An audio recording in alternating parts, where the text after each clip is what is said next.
Hi friends, welcome back to our channel. So ఈ రోజున వచ్చేసి మన తెలంగాణలో ఉన్న రైతన్నలైతే ఎప్పుడెప్పుడు అని ఎదురు చూస్తున్న వానాకాలం సీజన్ అలాగే యాసంగి పంట పెట్టుబడి సాయం కింద రైతు భరోసా డబ్బులు మన ప్రభుత్వం ఏ రోజు జమ చేస్తుంది, అలాగే ఎంతమందికి అయితే డబ్బులు అయితే ఇస్తుంది అనే విషయాలు వచ్చేసి ఈ రోజున వచ్చేసి మనకైతే వ్యవసాయ శాఖ మంత్రి గారు తుమ్మల నాగేశ్వరరావు గారు అలాగే సీఎం గారు రేవంత్ రెడ్డి గారు గొప్ప శుభవార్త చెప్పారండి. సో మీరు ఊహించిన విధంగానే రైతు భరోసా గురించి డబ్బులు అయితే మనకైతే వస్తుందండి. అలాగే ఈసారి వచ్చేసి ఎంతమందికి అయితే ఇస్తారు, ఎందుకంటే రైతు రుణమాఫీ కూడా కొంతమందికి చేసిన తర్వాత మరి కొంతమందికి చేయలేదని రైతులు ఇప్పటికైతే మండిపడుతున్నారండి. సో అదేవిధంగా రైతు భరోసా కూడా చేస్తారేమో అని చాలామంది రైతన్నులు అయితే డౌట్ అయితే పడుతున్నారు. కాబట్టి ఈరోజు ఈ వీడియోలో మనం అయితే పూర్తి ఇన్ఫర్మేషన్ అయితే తెలుసుకుందాం.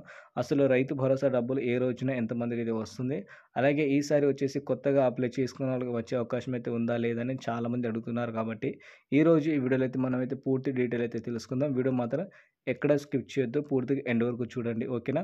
సో ముందుగా చూసుకుంటే మన తెలంగాణలో ఉన్న రైతన్నలకి రైతు భరోసా డబ్బులు ఈ రోజు ఇస్తాం రేపు ఇస్తామని దాదాపు సంవత్సరం నుంచి ఇదే మాట అయితే చెప్పుకుంటూ అయితే వస్తున్నారండి. కానీ రైతులకైతే రైతు భరోసా డబ్బులు రాలేదని ఇప్పటికే చాలామంది రైతన్నలు అయితే మండిపడుతున్నారు.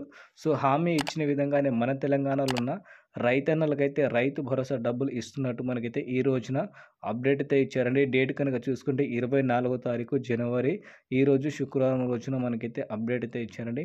హామీ ఇచ్చిన విధంగానే మన తెలంగాణలో ఉన్న సాగు చేసే రైతన్నలు ఎవరైతే ఉన్నారో వాళ్ళకి మాత్రమే రైతు భరోసా సంబంధించిన డబ్బులైతే ఇస్తున్నట్టు, అలాగే ఈ నెల 26వ తారీఖు నుంచి రైతు భరోసా పథకం అయితే ప్రారంభించామని మనకైతే చెప్పడం అయితే జరిగిందండి. సో మొత్తానికి ఈ నెల 26వ తారీఖు నుంచి రైతుల కోసం మాత్రమే రైతు భరోసా ఇస్తున్నారు. అది కూడా సాగు చేసే భూమి ఎవరికైతే ఉంటుందో వాళ్ళు మాత్రమే దీని కింద అర్హత అయితే పొందడం అయితే జరిగిందని ఈ రోజున మనకైతే వ్యవసాయ శాఖ మంత్రిగా తుమ్మల నాగేశ్వరరావు చెప్పారండి.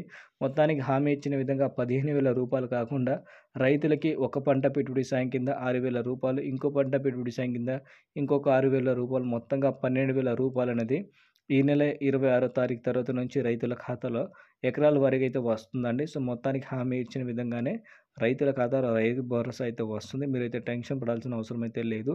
అలాగే ఈసారి ఎకరాలకి మనకైతే లిమిట్ అయితే పెట్టడం అయితే జరుగుతుందండి. ఒక 10 ఎకరాల లోపు ఉన్న రైతులకే రైతు భరోసా వచ్చే విధంగా అయితే కనిపిస్తుందని ఇప్పటికే చాలా వరకు అయితే మనమైతే విన్నాం. అలాగే సబ్ కమిటీ కూడా రిపోర్ట్ కూడా అలాగే అయితే వచ్చిందని మనకైతే తెలిసిందండి. 10 ఎకరాల లోపు ఉన్న వారికే రైతు భరోసా వచ్చే అవకాశం అయితే ఉందట. సో మీలో కనుక 10 ఎకరాలు ఉన్న రైతులు ఎవరైతే ఉంటారో వీడియో కింద కామెంట్ అయితే చేయండి. మీకు కూడా అయితే కంపల్సరీ డబ్బులు అయితే వస్తాయండి. డబ్బులు వచ్చిన తర్వాత మాత్రం వీడియో కింద మీరైతే కామెంట్ అయితే చేసి మనకైతే చెప్పండి. అలాగే ఇలాంటి అప్డేట్ కోసం మీరు మన ఛానల్కి అయితే తప్పకుండా వెళ్ళి సబ్స్క్రైబ్ చేసుకోండి. ఇలాంటి లేటెస్ట్ అప్డేట్ ఏది వచ్చినా వెంటనే పొందవచ్చు.